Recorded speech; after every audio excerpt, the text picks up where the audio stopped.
ओम Sai Ram everyone, कैसे हैं आप सब एंड कैसे चल रही है आप लोगों की हीलिंग। दोस्तों, कंटिन्यू में 3 से 4 एनर्जी चैनलिंग आज तक पोस्ट कर चुकी हूँ, पर आप लोग अभी भी कंफ्यूज्ड हो रहे हो कि कौन सी एनर्जी आपके साथ मैच कर रही है, कौन सा नहीं। क्योंकि हम सब एक जर्नी में तो हैं, पर डिफरेंट डिफरेंट स्टेजेस में हैं।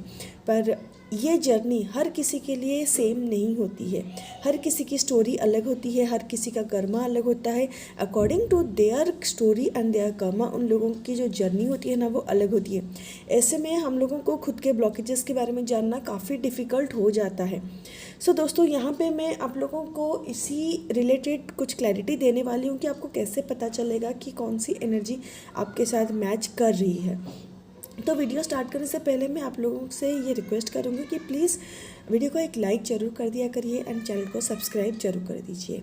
एंड अगर आपको कंटेंट पसंद आ रही है या फिर कोई नई कंटेंट के बारे में आपको जानना हो या फिर आप कंफ्यूज्ड हो, देन आप मुझे मैसेज कर सकते हैं या फिर कमेंट बॉक्स में कमेंट कर सकते हैं। हेलो दोस्तों, मैं हूँ शिवानी एंड स्वागत करती हूँ आप लोगों का आप ही के ही चैनल में। तो आज हम लोग बात करेंगे कि जो इतने सारे एनर्जी चैनलिंग्स आ रहे हैं ना, उनमें से कैसे पता चले कि कौन सी एनर्जी हमारे साथ मैच कर रही है। दोस्तों, जब भी हम लोग इस जर्नी में होते हैं ना, हम लोग को डाउनलोड्स होते हैं, हमें बहुत सारे चैनलिंग होती है या फिर हम लोग को बहुत सारे विजन्स दिखते हैं। पर ये जो चीज़ हम लोग आप तक डिलीवर करते हैं ना, ये कलेक्टिव में होती है, ये किसी पर्टिकुलर एक इंसान के लिए नहीं होता है। हाँ, जो कोई डिवाइन फेमिनाइन मेरे साथ कांटेक्ट में है, उनके लिए मुझे गाइडेंस ज़रूर मिलता है, क्योंकि हम लोग बहुत ज़्यादा इंट्यूटिव होते हैं और साइकिक एबिलिटीज़ हमारा बढ़ चुका है। इसी वजह से जो भी डिवाइन फेमिनाइन हमारे टच में रहती है ना, उन लोगों के लिए हम लोगों को डिवाइन की तरफ से मैसेजेस भी मिलते हैं। जैसे आपको भी आपके सोल फैमिली के लिए कोई मैसेज जरूर मिलता होगा, ठीक वैसे ही हम लोगों को भी मिलते हैं। पर जब कभी हम लोग एनर्जी चैनलिंग डालते हैं ना, वो हमें डाउनलोड्स हुए होते हैं या फिर चैनलिंग हुई होती है, वो किसी पर्टिकुलर एक डिवाइन फेमिनाइन के लिए नहीं होता है, वो कलेक्टिव डिवाइन फेमिनाइन के लिए होता है। एंड ऐसा नहीं है कि जो भी हम लोग चैनलिंग कर रहे हैं उससे आपकी एनर्जी मैच नहीं करेगी, मैच ज़रूर करेगी। पर उससे पहले आपको ये आइडेंटिफाई करना होगा कि आपके जर्नी में आप कौन से स्टेज पर हो, क्योंकि यहाँ खेल होता है ईगो एंड सोल का। हम लोग की स्पिरिचुअल अवेकनिंग जब होती है, हम लोग तब भी हमारे ईगो को साथ लेके चलते हैं। इवन हमारे परमानेंट हारमोनियस रियूनियन तक थोड़ा बहुत ईगो बच ही जाता है, क्योंकि माया की जितनी भी एनर्जी है ना, वो ईगो बेस्ड एनर्जी होती है। And as you know, ego को हमेशा कंफर्ट जोन पसंद होता है। ईगो अपने कंफर्ट जोन से बाहर जाके कोई भी चीज़ करने के लिए परमिशन नहीं देता। हम लोग ऐसा भी बोल सकते हैं कि ईगो को माया की एनर्जी भी बोल सकते हैं। जब कभी हम लोग मेडिटेशन स्टार्ट करते हैं, तब भी हमारे ऊपर साइकिक अटैक्स होते हैं। हमें बहुत सारे नेगेटिव एनर्जी ये कन्विंस कराने की कोशिश करती है कि ट्विन फ्लेम जर्नी जैसा कुछ होता नहीं है, स्पिरिचुअलिटी जैसा कुछ होता नहीं है, जो भी हम लोग देख रहे हैं वही सच है, जो दिखाई नहीं दे रहा है वो कभी सच हो ही नहीं सकता। तो ये सारे मैनिपुलेशन आपको तभी आता है क्योंकि माया कभी नहीं चाहती कि आप माया से ऊपर उठो या फिर आप स्पिरिचुअल एक्टिविटीज़ में खुद को इन्वॉल्व करो। सो इसी वजह से मैंने जो भी चीज़ें अपनी जर्नी में एक्सपीरियंस किया है, क्योंकि मैं आप लोगों में से कोई अलग नहीं हूँ, वो सारा स्टेज में क्रॉस करके आ चुकी हूँ, या फिर कुछ ऐसे डिवाइन फेमिनाइन भी होंगे जो मुझसे भी ज़्यादा एडवांस होंगे या फिर आगे हो सकते हैं। सो मैं यहाँ पे किसी को ना कैटेगराइज नहीं कर रही हूँ, क्योंकि मैं भी कभी इनिशियल स्टेज पर थी। वहाँ पे जो चीज़ चलती है ना, उस वक्त दिमाग में जो भी चीज़ चलती है वो है रियूनियन, एंड जो भी फोकस है हमारा डिवाइन मास्कुलिन के ऊपर रहता है।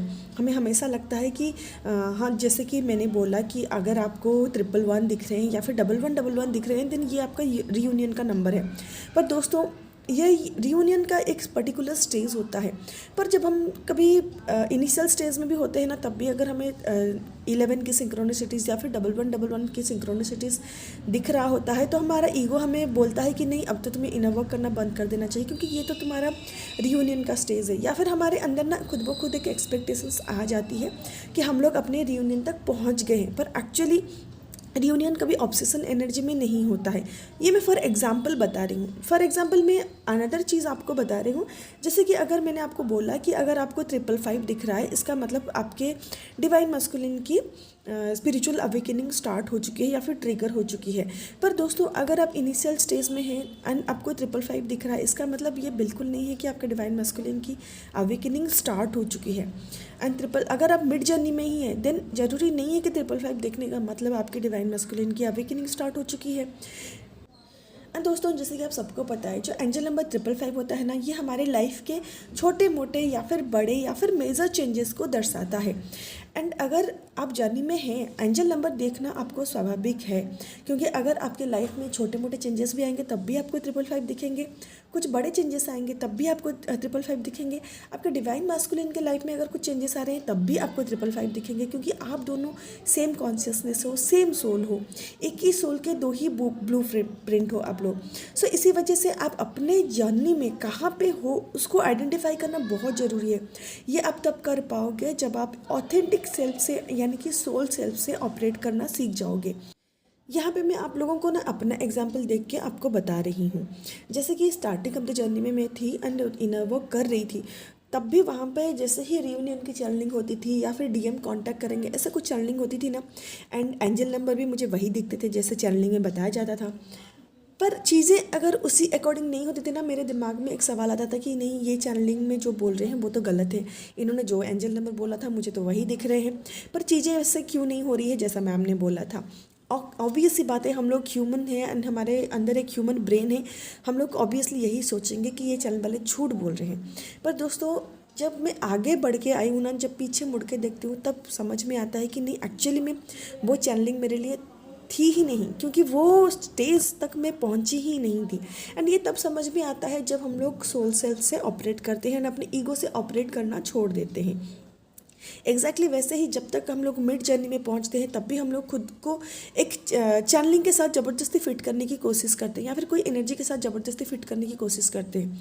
या फिर ऐसा भी हो सकता है कि थोड़ा बहुत भी हम लोग के साथ एनर्जी मैच करता है तो हम लोग समझ जाते हैं कि पूरी एनर्जी हमारे साथ मैच करेगी। नहीं दोस्तों, ऐसा नहीं होता है। दोस्तों, अगर कोई डिवाइन फेमिनाइन अभी अभी इस जर्नी में आई है, यानी कि रिसेंटली उनकी स्पिरिचुअल अवेकनिंग हुई है, उनको कुछ पर्टिकुलर पैटर्न के एंजल नंबर दिख रहे हैं, एंड कोई डिवाइन फेमिनाइन है जो 2 साल से इनोवा कर रही है, उनको भी सेम पैटर्न के एंजल नंबर दिख रहे हैं। तो दोस्तों, यहाँ पे दोनों के लिए एनर्जी चैनलिंग अलग होंगी, दोनों को सेम एंजल नंबर भले ही दिख रहे हैं पर दोनों के लिए एनर्जी अलग होगी। इसी वजह से आप जब भी एनर्जी चैनलिंग सुन लेना, उसको इंट्यूटिवली पिक करने की कोशिश करें। अगर आपका इंट्यूशन इतना ज़्यादा स्ट्रॉन्ग नहीं है, देन भगवान के ऊपर छोड़ दे, लेट गो करें एंड भगवान से पूछिए, यानी कि डिवाइन से पूछिए कि मेरी कौन सी एनर्जी है जो मेरे साथ जाएगी। ठीक है, तो ऐसे आप अपने एनर्जी के साथ खुद को मैच कर सकते हो। जैसे कि मैंने कल बताया कि अगर आपको 1111 दिख रहे हैं, बहुत ज़्यादा हार्ट शेप दिख रहे हैं, एंड आपको न्यू बिगनिंग के नंबर दिख रहे हैं, पेयर्स में कुछ बर्ड्स या फिर नाग नागिन दिख रहे हैं, इसका मतलब ये आपका रियूनियन करीब आ रहा है। पर इनिशियल स्टेज में भी ये सारी चीज़ें दिखती हैं। जब आपके लाइफ में न्यू बिगनिंग होते हैं, एक चैप्टर ख़त्म होता है, एक नया चैप्टर स्टार्ट होता है, तब भी आपको 11 एंड न्यू बिगनिंग के साइंस दिए जाते हैं। तो समझ रहे हैं ना कैसे हर डिवाइन फेमिनिन के लिए ये angel number and science synchronicities का मतलब जो होता है वो अलग होता है, एंड हमें बाय हार्ट इसको डिकोड करना होता है। तो यहाँ पे मेरे कहने का सिंपल सा मतलब ये है कि चाहे आप कोई भी एनर्जी चैनलिंग देख रहे हो, दिन में कितना भी देख रहे हो, या फिर आप दिन में 2-3 भी देख रहे हो, या ये चैनल में सही या फिर कोई और चैनल में सही, कोई भी एनर्जी चैनलिंग आप खुद से रेजोनेट कराने से पहले आप अपने साथ ऑथेंटिक हो जाएं, अपने साथ ईमानदारी से ये आइडेंटिफाई करें कि आप जर्नी में किस स्टेज पर हैं, उसके बाद आप अपने साथ एनर्जी को मैच ज़रूर करवाएं। मेरे बोलने का सिंपल सा मतलब ये था कि आप ईगो से ऑपरेट ना करें, सोल से ऑपरेट करके देखें। जब हम लोग सोल से ऑपरेट करते हैं ना, जर्नी हमारे लिए बहुत आसान हो जाता है। जो कुछ भी हमारे साथ सामने आते हैं, चाहे वो ट्रिगर्स हो, चाहे वो हर्ट हो, कोई चैलेंजेस हो, कोई भी ऑब्स्टिकल्स हो, वो हमारे लिए बहुत ही आसान हो जाता है। एंड ये एनर्जी चैनलिंग भी हम लोग तब भी हमारे साथ बहुत ही आसानी से मैच कर लेते हैं जब हम लोग अपने सोल सेल्फ से ऑपरेट करते हैं। तो दोस्तों, आज का जो टॉपिक था बस यही था। अगर आपको मेरे टॉपिक पसंद आ रहे हैं देन चैनल को प्लीज़ सब्सक्राइब कर दीजिएगा। अगर आपको मुझसे कोई सेशन चाहिए या फिर आपको इंट्यूटिवली ऐसा गाइडेंस आता है कि आपको मुझसे कोई कोर्स सीखना है या फिर आपका सवाल का जवाब मैं दे सकती हूँ, आपके जर्नी में मैं आपका साथ दे सकती हूँ, देन डिस्क्रिप्शन बॉक्स में मेरा नंबर दिया गया है, वहाँ से आप नंबर लेके मुझसे कॉन्टैक्ट जरूर कर सकते हैं। तो दोस्तों, आप अपना ख्याल रखिए, मिलते हैं नेक्स्ट वीडियो में कुछ नए टॉपिक के साथ। तब तक के लिए bye bye, take care and हरि ओम।